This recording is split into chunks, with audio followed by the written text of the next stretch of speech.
Bargarh Maheshwari nursing कॉलेजर वार्षिक उत्सव अनुष्ठित हो स्टेला पागों परिचालन में आयोजित यह कार्यक्रम में सोनपुर जिलापाल डॉक्टर निरूपरा साहू मुख्य अतिथि, जिला परिषद मुख्य कार्यनिर्वाही अधिकारी ललाट लुहा सम्मानित अतिथि, आंतर्जातिक मान्यता प्राप्त प्रशिक्षक जयप्रकाश शतपथी मुख्य वक्ता डाक्तर अरूपानंद साहू अन्यतम अतिथि भाव में जोग देथिले। अन्यमानक मध्यरे Maheshwari group of institute chairman Fakir कन्नौ, संपादिका संतोषिनी कन्नौ मंचासन थिले। प्रत्येक चिकित्सालय दिनकु दिन नर्स मानक भूमिका अधिक गुरुत्वपूर्ण हेउछि बोली वक्तामाने मत प्रकाश करथिले। कार्यक्रम में विभिन्न प्रतियोगितार कृति प्रतियोगी को पुरस्कार प्रदान सह छात्रछात्री मानक द्वारा सांस्कृतिक कार्यक्रम अनुष्ठित होइथिला।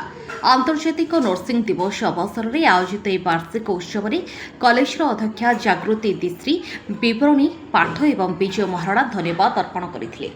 ब्यूरो रिपोर्ट बरगढ़ संवाद। आज नर्सिंग डे मध्य पालन करा होछि। गोटे वार्ता खाली मुझे देवाक चाहिए कि सेवाटा हूँ सब बड़ कथा जीवन में।